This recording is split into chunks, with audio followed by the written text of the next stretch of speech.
You are about to hear a machine-generated voice read the first draft of The Fallen Tent of David by Henry Roth in Finland. Henry is writing this large work in order to be honored as a degreed scholar in Jewish Christianity. I would say there's nobody more qualified to write the story of the Nazarenes than Henry. If you've listened to this, I want to ask you now to contact me, Jackson Snyder, and let me know what was favorable to you in this abstract and what wasn't. If there are corrections to be made, would you please take the time to show us why a correction should be made? Thank you very much. Abstract. This study applies the historical genetic method to examine the biblical and patristic data to understand the role of the see of Mar Yaakov HaTzadik / St. James the Just in the early Ekklesia. The study shows that Jerusalem, not Antioch, Alexandria, Rome, Constantinople, Moscow, or Canterbury, is the legitimate primus inter pares mother see of the Ecclesia Universal. The study further applies constructive theology and Nazarenes / Essene Halakha / canon law to establish the logical conclusions of this primacy. The original Jesus movement was founded by the Master Yehoshua himself. This happened in the land of Israel during his earthly ministry. He initiated the Eucharist in the holy city of Jerusalem / Yerushalayim.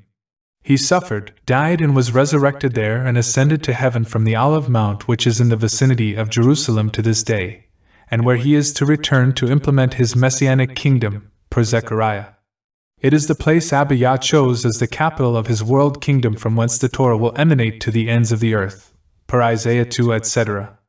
Original apostles / shlichim made the city with its upper room and the portico of Solomon in the temple as their headquarters. The Master himself, per the Gospel of Thomas, Acts and Clementia, chose his brother Yaakov HaTzadik as his dynastic heir. Shaul / Paul admits in Galatians the Master revealed himself personally to Yaakov. The Gospel of Hebrews claims it was Yaakov to whom he manifested first. Thus, Yaakov rose to the position of Mavakar / Archbishop of the First Yahad / Ekklesia of Jerusalem, fact not only attested in the Newer Testament and its Apocrypha, but by Hippolyte and Eusebius. It is also possible to extrapolate from Josephus via Eusebius that Mar Yaakov held a high Christology per his dying words. Yehoshua is the gate of salvation.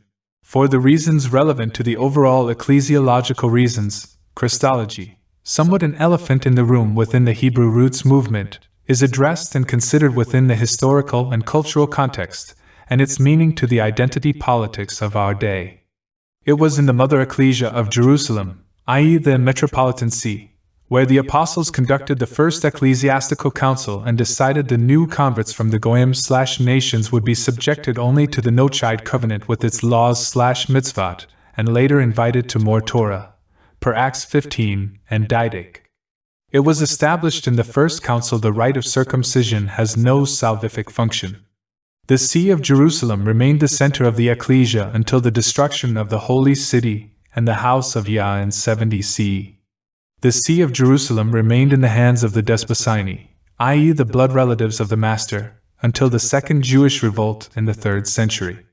There is some evidence, i.e. the claims of Malachi Martin and from the wider church history like Eusebius church history, that the dynasty of the Master and the Tzaddik was continued in the rural Israel. Though the Pauline Gentile Christians overtook the See, from the Hebrew / Jewish perspective, the See remained seed vacant and continues to remain until a Torah-observant Messianic Jew is elected as the Archbishop on the throne of James / Yaakov, or the Master himself returns and implements his Malchus / reign. While the Nazarenes / Essene Assembly remains largely in Galat / exile, the ultimate pastoral teaching office of the Universal New Covenant Ecclesia / Church, or Jerusalemite Catholic Nazarene Ekklesia, if you will, is meant to be in the hands of Bnei Yehuda, children of Judah. It is written in the book of Zechariah that when the Eschaton of the age is nigh, 10 men from all nations will grasp the tzitzit of a Yehudi and say, "Teach us to follow your way, for we have heard Yah is with you." Paraphrased. It is also attested in the Torah, Genesis 48:50, that The scepter shall not cease from Yehuda until the parousia. As all the original 12 were children of Israel, and the Master himself was born in the royal house of David/Judah, the office of Mar Yaakov/Saint James, which is the teaching office of the Universal Ekklesia, should be in the hands of the circumcision, Torah true believers. Jerusalem, which is the mother ecclesia par excellence and of the greatest of antiquity and founded by the Master directly himself during his earthly ministry, it remains to be debated whether or not the office of Mar Kepha/Saint Peter and all the apostles except Shaul/Paul of Tarsus should be in the hands of the circumcision. This study concentrates on the primacy of the See of Jerusalem. The Master established the Torah, Matthew 5, and the apostles carried on with it. Shaul and others implemented the Torah for Gentiles in varying ways.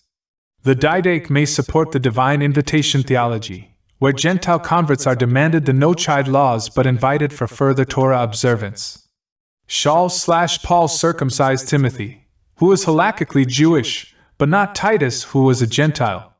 Justin Martyr wrote ca. 140 CE that there were two types of Jewish Christians in his day, those who demanded full Torah obedience of the Gentiles and those who didn't, and that those who didn't were in full communion with the Proto-Orthodox Gentile Church, Dial.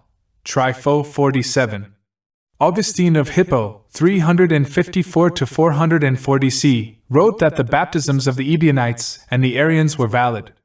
Fragments from Dur Europos established the early Ecclesia used Hebrew liturgy for Eucharist. The Nazarene way is generally believed to have been extinguished in the 5th CC, but there is evidence through Shlomo Pines they carried on in the Islamic world. In the West the way resurfaced time and again in such groups as Russian Subbotniks and Calabrian Pelagians. The Mar Thoma/St. Thomas Nazrani/Christians of India continue some Jewish customs to this day. The early Celtic Church kept many of the mitzvot. The Ethiopian Tewahedo Church continues to circumcise and to keep the Shabbat. The current Messianic Jewish and Hebrew roots movements and charismatic and convergence revivals are testimony that the good and acceptable year of the Master is revealed in our days, and the hearts of the children and the fathers will be reunited in the Eliyahu revival. It is the belief of the author that the emerging restored apostolic Nazarene Essene Assembly, of which Vero Essene Yahad is integral part, is a bridging convergence movement between the Church and the synagogue. We need not to proselytize Jews and Christians but reveal the elect. We should avoid the dogmatism of the Christians and concentrate the quintessence of the Imuna/faith, which is love, and follow its ways through ethical and liturgical orthopraxy. Ours is the ante-Nicene, anti-Antiochian tradition. Nevertheless, we ought to acknowledge and embrace what is good in the traditions of the Church and the synagogue and integrate. Keep what is good. Understanding the ties of the Hebrew roots to both two houses, a consideration of identity politics is needed. Hebrew revival is also liberation theology. It is post-colonial endeavor to free the faith from the European appropriation into its original, Semitic and Middle Eastern cultural spiritual milieu. Fall Intent 2. Preliminaries. Forward. It is the sincere hope of the author to increase the inner shalom of individuals finding themselves in between of the two great religions and cultures of the West, Christianity and Judaism, and of the outer shalom between groups of these both, by providing theological insight on the mutual roots and pressure points. It goes without saying that all of this applies to Islam and wider Islamic culture, as well as part of the Judeo-Christian, Abrahamic, religious cultural sphere. The author wishes to participate in the scholarly magnum opus of the Vero Essene Yahad and its spiritual father, Dr. Jackson Snyder.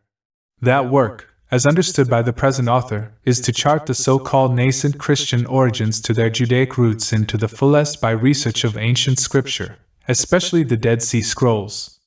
The disposition or the overall arrangement of this work doesn't follow all the rules of doctoral research thesis. No dogmatic scrutiny is emphasized towards academic or systematic theological traditions. This derives from manifold reasons. First of all, there are various standards and traditions for such, which has to do with a lot of variance, including which side of the Atlantic we're located. A lot of this has to do with the challenges I've faced in the research which is discussed below. One of the angles that came up during the process of this work was the inclusion of the social identity approach and the overall social ethical analysis. Social identities have been and continue to be at the very heart of the whole subject at hand. This was true in the first century Common Era with the early Jesus movement and its later spin-offs, including the identity politics of Antiochian Ekklesia and the mission of Paul of Tarsus to non-Jews. Later, the identity politics of religion and Christology played a huge part in the Roman Empire and early rabbinical Judaism. Curiously, almost the same issues continue to dominate identity political question in both Christianity and Judaism/Jewishness, which, of course, is not a mere religion, but ethnic socio-cultural identity as well. There are books on the subject of the Jewish roots of Christianity by contemporary Jewish religious authorities such as Rabbi Shmuley Batich and Nehemiah Gordon. There are also books about the Jewish Jesus by such late scholarly brilliance as Gershom Scholem, Martin Buber, and Gazal Vermes. Also, recent scholarships such as Daniel Boyarens and Moshe Idels. The endeavor is increasingly taken upon also by almost countless of Christians, scholars, and clergy alike, who are riding the wave of one of the great spiritual reformations of our times, that is the so-called Hebrew Roots movement. Many secular academics, Bart Ehrman, Heikki Räisänen and James Talbot for example, have also contributed to the overall understanding of Jewish and Christian origins.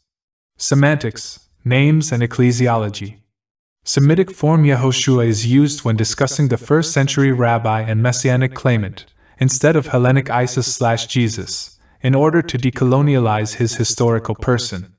YHWH is used for Hashem, that is the proper name of the God/Elohim of Israel, instead of Lord.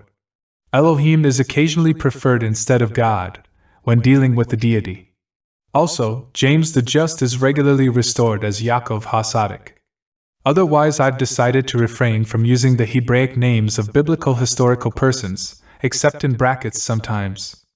This has been done for the sake of clarity which necessitates academic work. Moreover, the common academic term Jewish Christian is employed mostly when the groups such as Ebionites, Nazarenes, and Alsacites are discussed.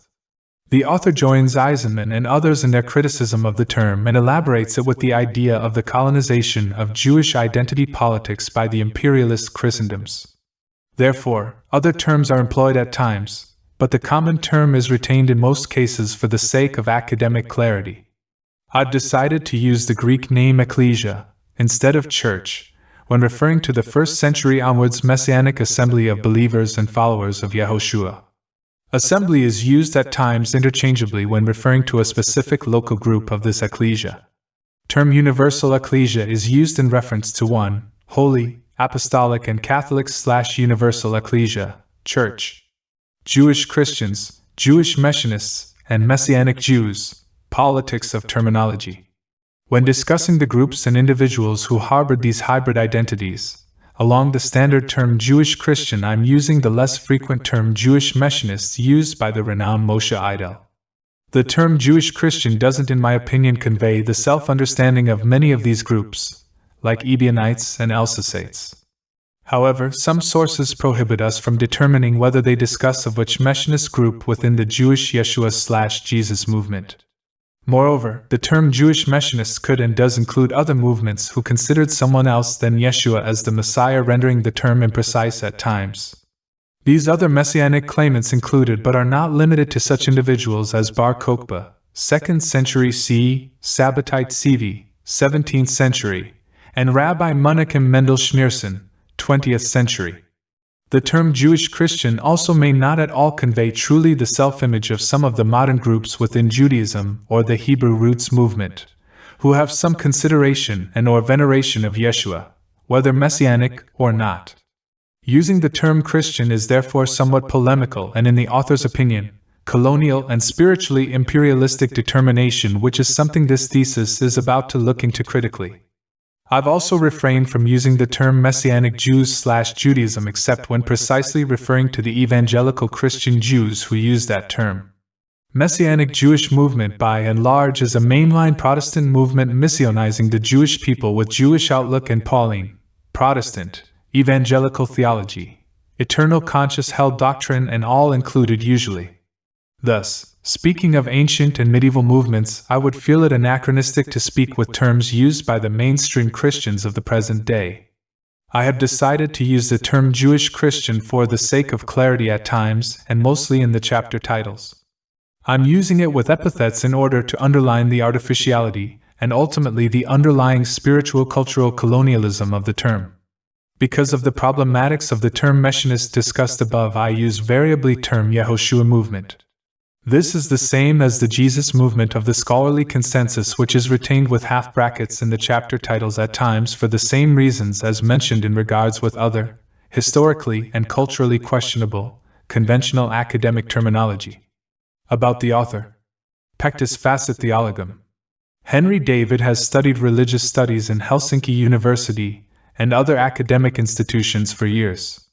The main focus of these studies has been the history of religion, especially the Second Temple Judaism. He has a Master of Theology degree from Maranatha Theological Seminary and has done traditional Christian theological studies in various other institutions. Henry David wishes now to make evident his theological skill by this research paper. David participated in the homiletical ministry school of his childhood congregation from the age of 7 to 20. He has also studied Torah and Jewish culture in the Yeshivo Yehudit Terbadat private institution for a number of years, as well as in the Helsinki Jewish community. He has also studied under a tutelage of a number of rabbis of different Jewish denominations privately. David has also studied and worked with the Vero Essene Yahad circle of scholars, including Jackson Snyder. Henry David describes his scholarly alma mater stemming mostly from autodidacticism aimed towards theology and history with an enthusiasm of philomath. Henry David received his ordination as auxiliary deacon in 2010 and was ordained into Messianic Presbytery in 2014 while on a ministry trip in India. David was received into the office of Mabacker/bishop by the overseers of the Vero Essene Yahad in 2017. The author has written this thesis starting November 2021, Rihimaki prison, wrongly accused, waiting the Supreme Court decision. He has not been able to have free access to outside libraries or the internet, which has contributed in a shortage of sources used, a fact hoped to be pardoned. This work has been done as independent research without the help of grants or academic supervision. Author is halakhically Jewish and considers himself currently to be within the confounds of Nazarenes tradition. Henry David is currently ministering his fellow inmates through daily prayer and Bible study group, administering sacraments on request, and teaching them about Hebraic Judaic roots of Christianity and Western culture. 1.2.1 Acknowledgements. The work here is based on the lifelong theological hobby of the author, which has included tons of informal reading in the past decades as well as formal studies in various institutions.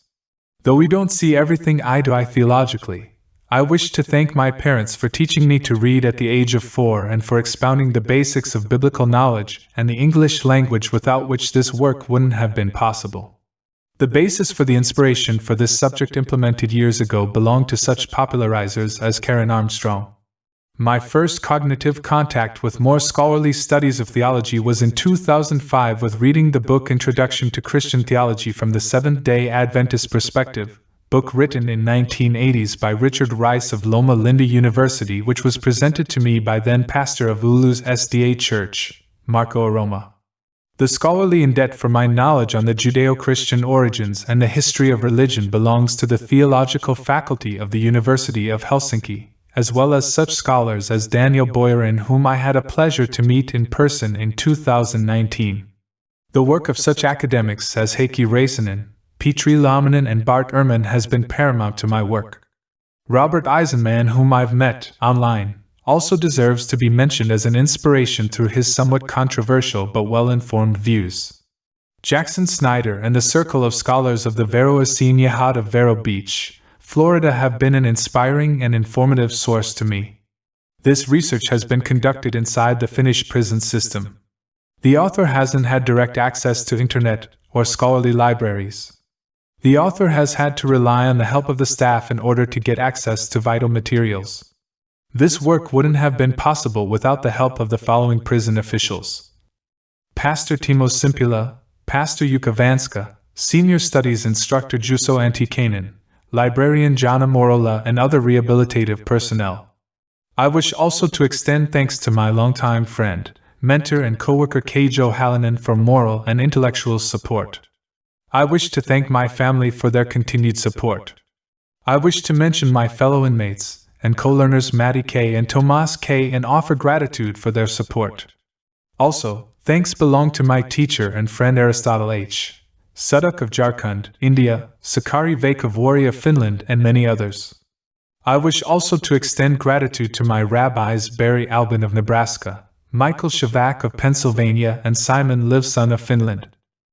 Research questions and aims. The author gladly admits cultural and religious bias to the research subject. Even so, the modus operandi of this treatise is that of theology in its classical sense, faith seeking reason. This includes constructive approach, by which I mean constructing theology instead of reporting about the theologies of others. More reflection in the next subchapter. The basic question of this treatise is, why Jerusalem ceased to be the center of the Jesus movement? The obvious answers are known to casual student of church history and Western general history, so we go through the answer in fast pace and extract more precise question. Why the spiritual and cultural legacy of the Jerusalem Assembly and James the Just was discontinued in the wider universal ecclesia? Most scholars and well-read laypeople know this happened because of the quick gentilization of the communities founded by the missions of the apostles, particularly those of the Paul of Tarsus. Many in the HRM employed the classical radical Protestant and Restorationist theme of the Great Apostasy to explain the process. The author has grown up within this tradition. This angle is through and through researched by many scholars of various convictions and approaches. Many in the Restorationist and HRM concentrate to oppose the classical Christianity and its traditions. To keep up with this tradition but to turn it to productive theology making, I'm asking an apologetic question. Is the Jerusalemite/Jewish Christian, Hebrew roots, approach to the legacy of Yehoshua legitimate? If so, why? Answering this, I employ primary sources and analyze them not only with theological but with post-colonial social ethics approach. The short answer is that it is legitimate and paramount for the Torah-observant followers of the way, be they Messianic Jews or adopted ones of the nations, to establish the See of Yaakov in Jerusalem. While aiming to achieve it literally in the Holy City, we can do it spiritually. This raises another question which has been raised many times throughout the history. To whom does the office of teaching, magisterium, belong in the universal ecclesia? Rather than to dive deeply into that perspective, I want to distill a constructive and more useful, indeed perhaps more peaceful aim. To which directions those in the Messianic Jewish and Hebrew roots movements could and maybe should mature in the foreseeable future? Those outside these movements may benefit from these ponderings and suggestions in the context of the interfaith dialogue, ecumenism, church history, and hopefully deepened appreciation of the roots of the Western culture and the Christian faith. These questions bear forward much unsaid topics and issues of identity within the movement. Many people find themselves between the two establishments of Judaism and Christianity, and seek to express their perhaps hybrid identity in more serious and well-established ways.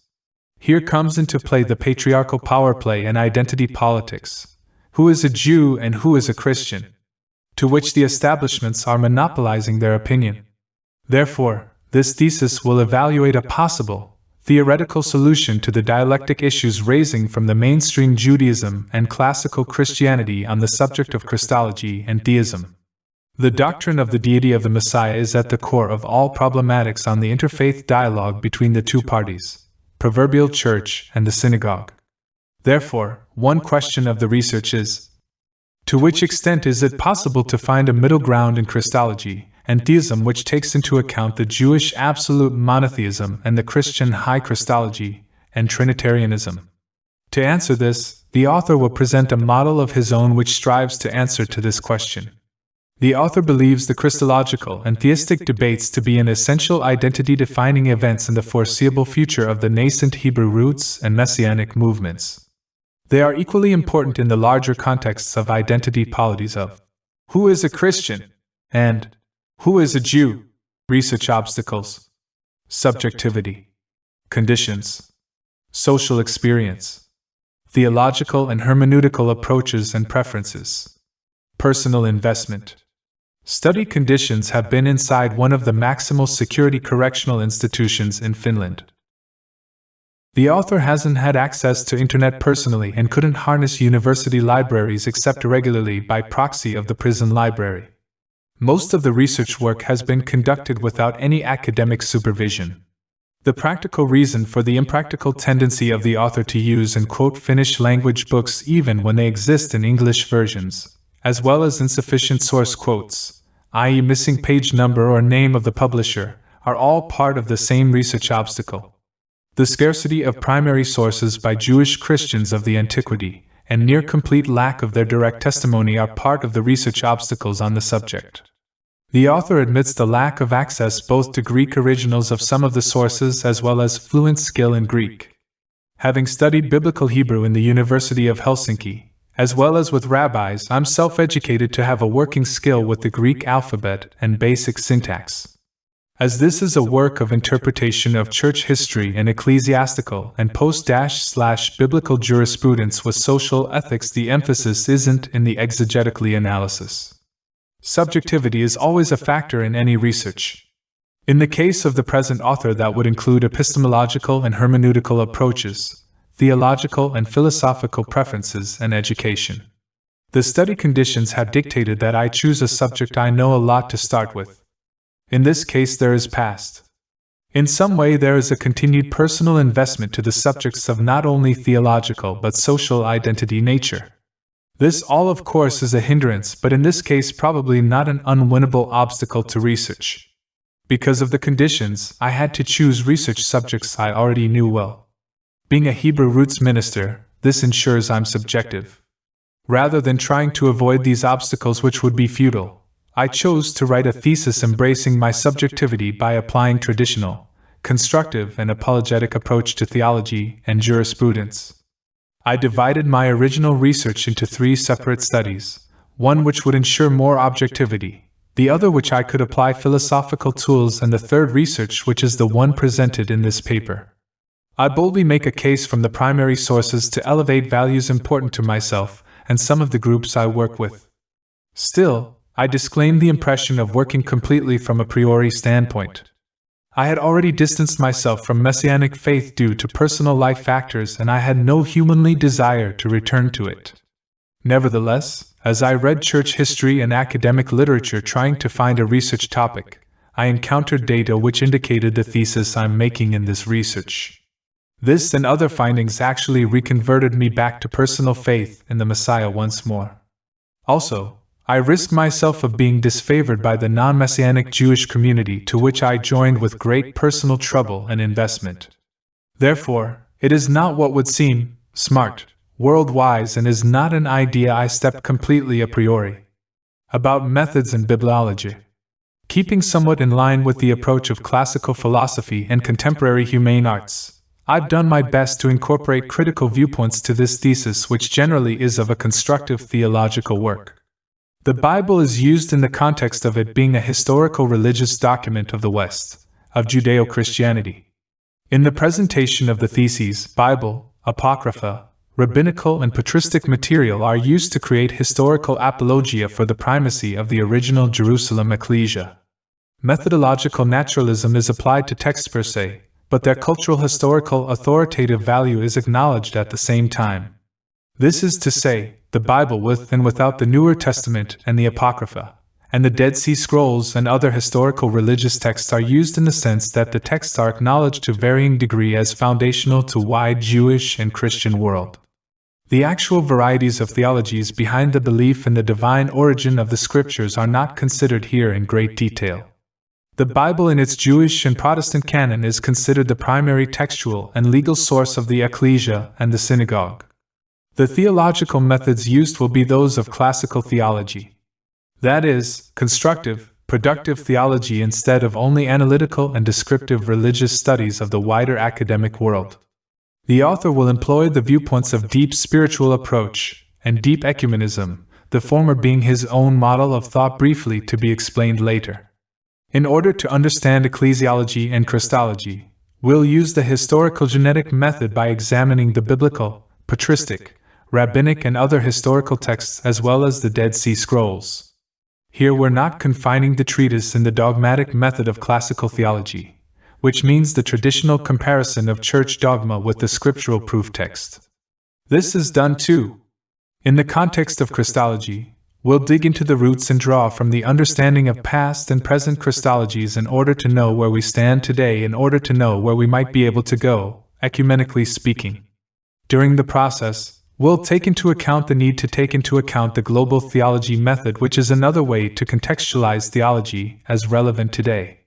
Thus, both the method and aim are deep ecumenical in essence.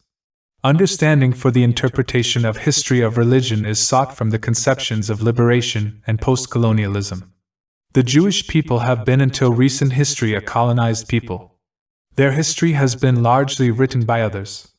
Their own history and theology, like that of their diasporic host countries, has been written by the patriarchy. This thesis doesn't wish to enforce the contemporary ideologies into history, but to contextualize the meaning of religious history for the contemporary reader. In order to make sense to this, social identity approach is considered but not applied thoroughly. The methods of a theologian do not differ very much from those used by the historians and other humanists, and it has some kinship with jurisprudence too. This is seen as I'm presenting the history of the dogmatic formation, something that was in its time more than not a juristic procedure. The methods of analysis of the present situation likewise doesn't differ from those used by the humanists. The actual product, however, the hypothetical suggestion for an abstract theological philosophical conception, combines poetic art, philosophy, and legal thinking. To understand ecclesiology and Christology, the treatise harnesses the methods common for the research of history and of culture. The author has done a minor in the research of the cultural history in the University of Helsinki. The whole process uses the methodology of systematic theology and humanistic and jurisprudence sciences. Theology in its classical Anselminian sense, fides quaerens ratio, faith-seeking understanding, is related not only to philosophy, but also to arts such as poetry. This is true especially when one is constructing their own deepest convictions of faith. The present work doesn't seek to go so far. Nevertheless, all human communication consists in artful skill as well, not devoid of rhetoric and semantics. Academic topics and theological subjects. The theological subjects of this work include systematic and dogmatic theology of Christology, derived from a genetic inquiry into the church history of the dogmatic formation. This is contextualized, at least in the intent of the author, to the subjects of deep ecumenism, comparative theology, and the interfaith dialogue. The church history concentrating on the Second Temple Judaism and the nascent Christianity have been the main focus of the academic studies of the author. This knowledge is used in order to apply the genetic model of understanding the doctrinal developments. Quite obviously, the focus of the Christological work of this research concentrates in the ontological Christology instead of soteriological Christology. Christological conceptions belong to the classical category of systematic theology and dogmatism. The theological product introduced as a new model for Middle Christology pertains to these theological classifications.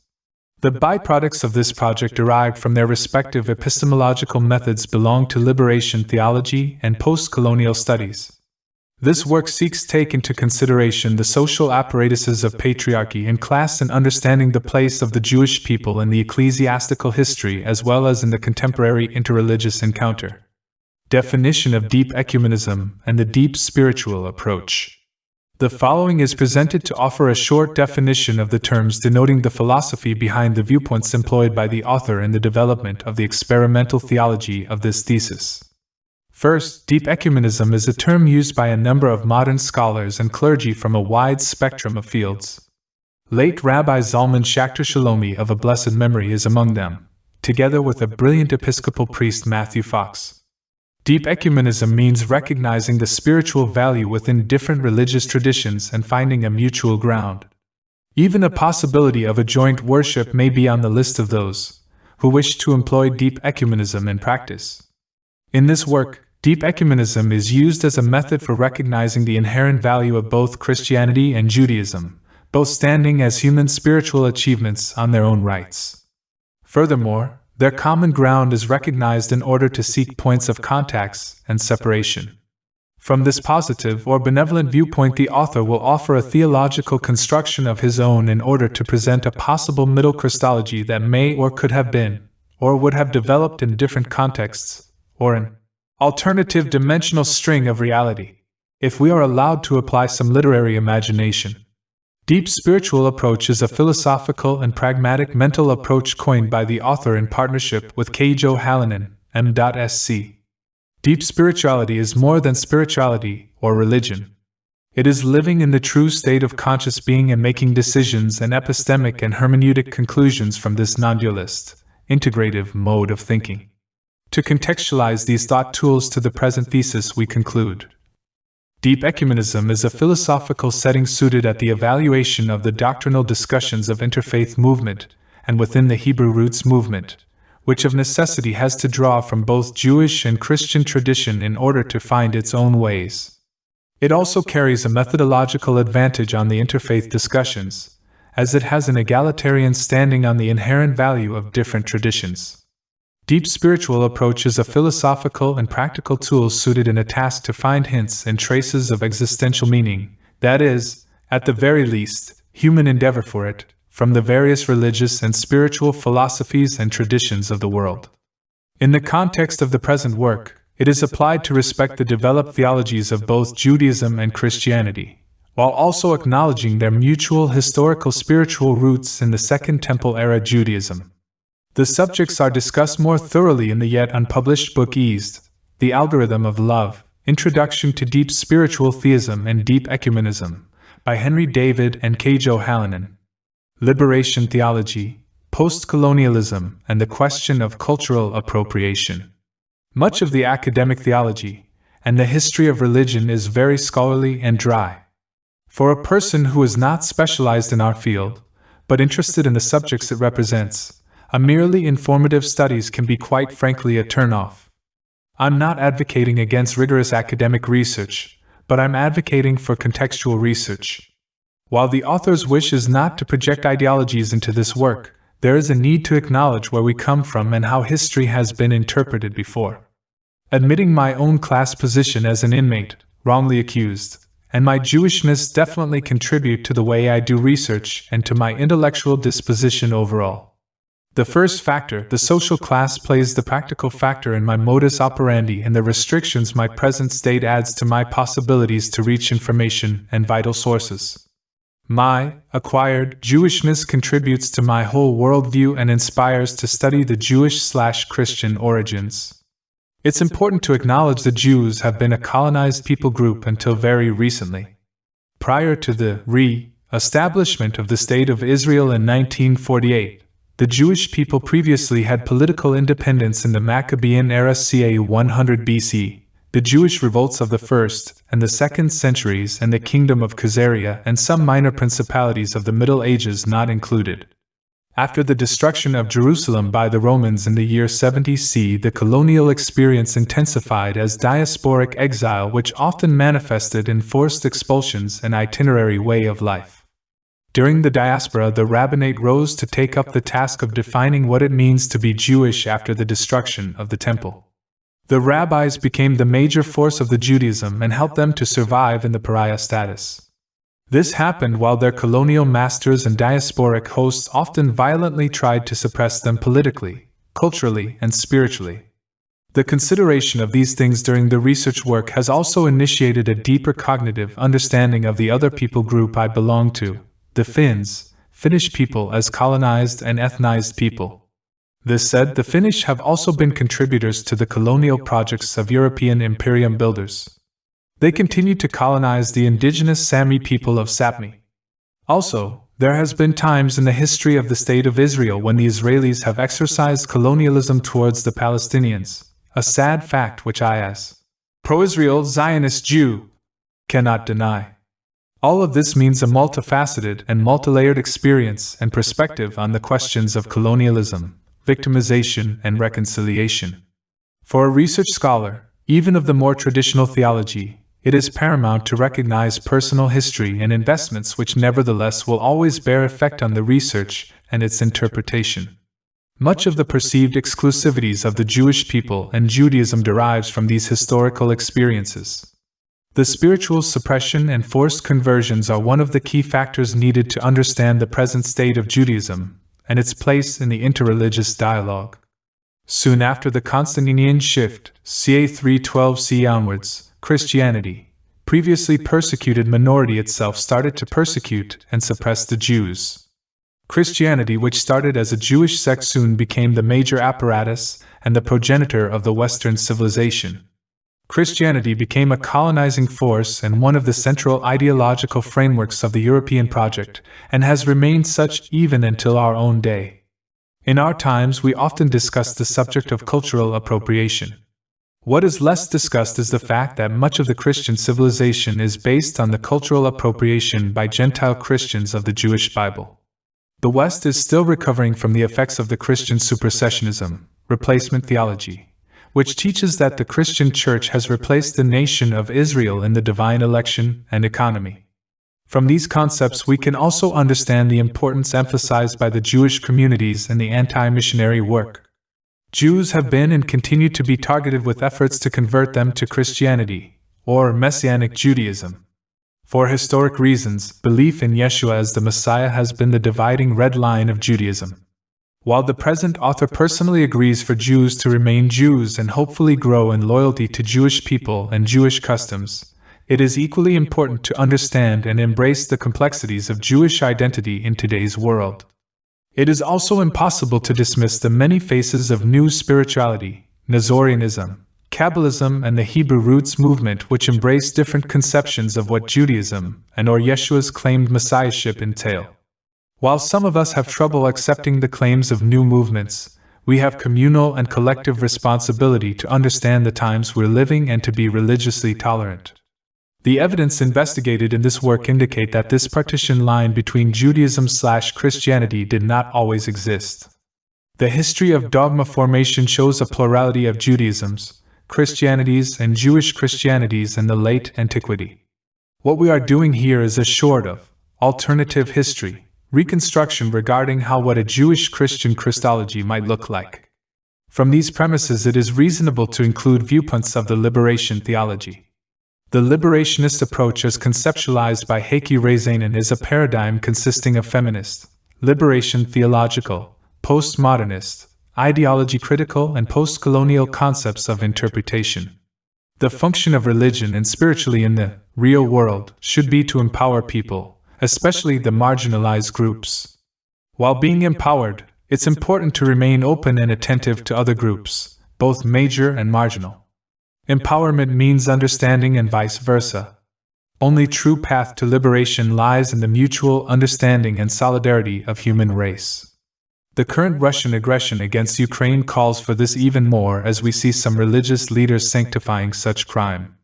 All true theology and liberation theology especially should thus be theology of peace. Introduction: The Ancient Primacy of the Jerusalem Ekklesia and James the Just. The following is a short summary of the primary sources on which the research bases its claims. The more. It is clear from the New Testament evidence, Acts, Epistle of James, that James, Yaakov, the brother of Yehoshua, was one of the main leaders of the nascent movement. This is in line with the Jewish understanding of the dynastic primacy of the house of David, of which the brothers descended. Tanakh establishes a patrilinear descendancy for the propriety of the inheritance. A subject outside our current discussion which may be noted is that in the Tanakh and Jewish, though, the Messiah has to be a direct patrilinear male descendant of King David in order to qualify. See Isaiah 11 verse 10, Jeremiah 23 verses 5 and 6, Justin Dial, TRYPH.59. A digression for a separate paper could be made for the thorough discussion of this. Considering this, it is easy to understand that James would be the next in line for the succession of the dynasty. We have to go to extra-biblical sources to establish what more there is to know regarding James. First of all, there is relatively early, 2nd century CE, testimony in a Logia collection of Yehoshua's sayings called the Gospel of Thomas, where Yehoshua himself establishes James as his successor. Yehoshua said to them, "In the place you are to go, go to James the Just, for whose sake the heaven and earth came into existence." Gospel of Thomas 12. The ecclesiastical historian Eusebius of Caesarea, 260 to 340 C, testifies that this indeed happened. James, the Lord's brother, who had been elected by the apostles to the episcopal throne at Jerusalem. E.H.2.23. He further quotes an earlier historian Hegesippus, 100 to 180 C, who was Jewish Christian of the land of Israel. There were many James, but this one, the Lord's brother, was holy from his birth. Everyone from the Lord's time till our own called him the righteous because of his unsurpassable righteousness. He was called the righteous and oblius. Ibid.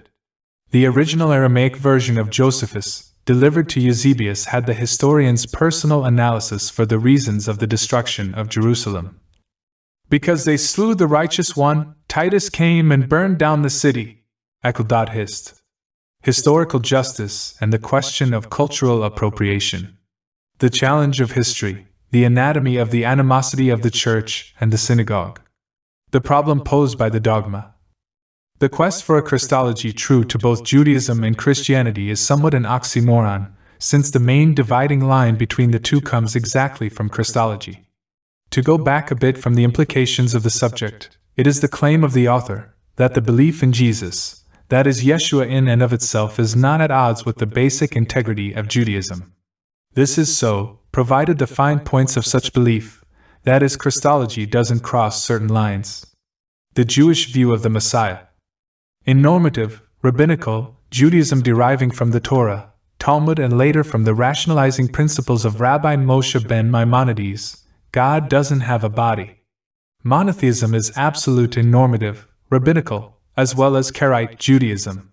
The Jerusalem Talmud says, if a man claims to be God, he is a liar. Tayanite 2:1.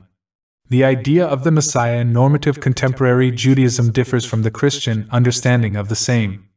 The Messiah that is expected is a human being. He will be a patrilinear, physical descendant of King David. The Christian doctrine of the divine Christ. On the Christian side, especially its mainstream, orthodoxy, the situation is different.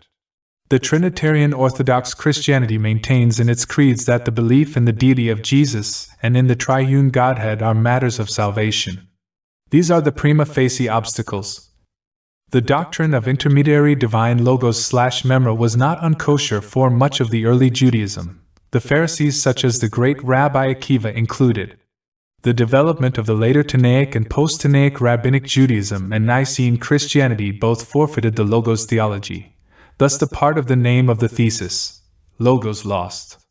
The Logos found, refers to the author's experimental endeavor to create a Christological and theistic model which takes into account the historical developments of Judaism and Christianity and seeks to find a middle ground between their respective and much incompatible views of the nature of Messiah in favor of a compromise which stretches the boundaries of both religious traditions to the point that, with a certain amount of goodwill, one could deem it compatible for the both. The Logos being found also refers to rediscovering the Christologies, Messianologies, and the like of the late antiquity and the Middle Ages which have been somewhat lost to common Western consciousness and conceptions of history. Bibliography. Dupuy, J. 1997. Towards a Christian Theology of Religious Pluralism. Orbis. Loamanen, P. 2021. Social Identity, Prototypes and Exemplars in Gospel Narratives, Methodological Considerations. Again, this has been an abstract of The Fallen Tent of David by Henry Roth, a candidate for an honorary degree in Jewish Christianity, and today is February the 3rd, 2023.